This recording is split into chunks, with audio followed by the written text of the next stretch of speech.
Hello, so paano nga ba mag-place ng new distributor under your organization? All you have to do is to open your account and then pagka-login mo, punta ka po dito sa business and then pagpunta mo sa business, punta ka lang po sa placement suite, ganyan.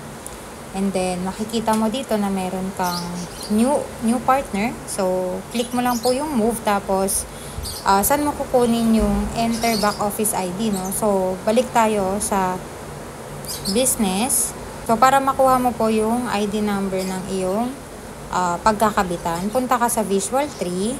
So, pag-click mo po ng Visual 3, you will be redirected to your Visual 3 or doon sa genealogy ng account mo. Wherein, yung genealogy, doon mo nakikita lahat ng mga members mo and under ng mga members mo.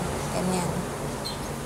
So, yan. So, ito yung account ko. Yan, Rochelle. Ayan po. And then, click mo lang po yung enrollment, tapos click mo po yung placement 3.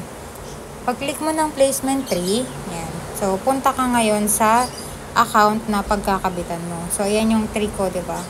So, gagawin ko, punta ako dun sa pagkakabitan. So, click mo lang to, click mo to, para makita mo yung mga nasa ilalim nila. So, dito natin ilalagay sa ilalim nito. So, gagawin natin, kukunin natin yung ID number nito.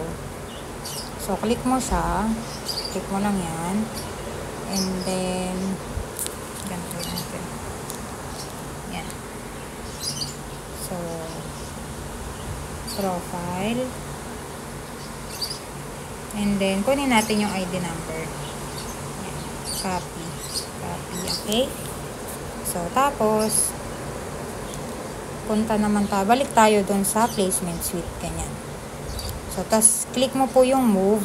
Tapos ito, click natin yan. And then, click mo tong arrow. And then, sino yung paglalagyan mo? Make sure tama siya.